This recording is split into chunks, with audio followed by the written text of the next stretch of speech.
بسم اللہ الرحمن الرحیم۔ حضرت عمر رضی اللہ عنہ باوجود اپنی اس ضرب المثال قوت، شجاعت، دلہری اور بہادری کے جو آج 1450 برس کے بعد بھی شہر آفاق ہے، اور باوجود یہ کہ اسلام کا ظہور حضرت عمر رضی اللہ عنہ کے اسلام لانے ہی سے ہوا،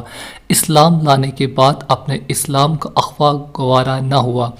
حضور اقدس صلی اللہ علیہ وآلہ وسلم کے ساتھ محبت کا ایک ادنا سا کرشمہ یہ ہے کہ اپنی اس بہادری کے باوجود حضور اقدس صلی اللہ علیہ وآلہ وسلم کے وصال کی حالت کا تحمل نہ فرما سکے، سخت حیرانی اور پریشانی کی حالت میں تلوار ہاتھ میں لے کر کھڑے ہو گئے کہ جو شخص یہ کہے گا کہ حضور اقدس صلی اللہ علیہ وآلہ وسلم کا وصال ہو گیا ہے تو اس کی گردن اڑا دوں گا۔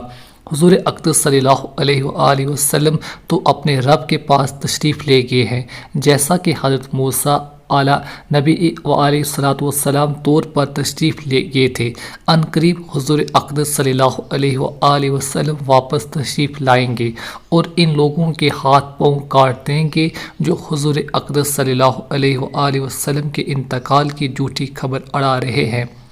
حضرت عثمان رضی اللہ عنہ بالکل گمسم تھے کہ دوسرے دن تک بالکل آواز نہیں نکلی، چلتے پھرتے تھے مگر بولا نہیں جاتا تھا۔ حضرت کرم اللہ وجہ چپ چاپ بیٹھے رہ گئے کہ حرکت بھی بدن کو نہ آتی تھی۔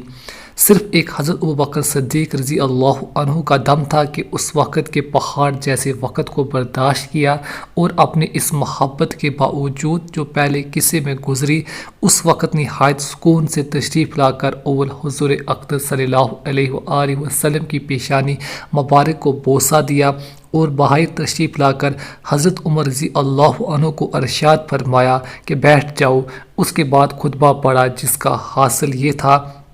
کہ جو شخص محمد صلی اللہ علیہ وآلہ وسلم کی پرستش کرتا ہو وہ جان لے کہ حضور اقدس صلی اللہ علیہ وآلہ وسلم کا وصال ہو چکا، لیکن جو شخص اللہ کی پرستش کرتا ہو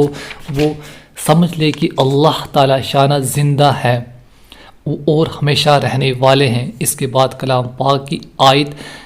تلاوت فرمائی۔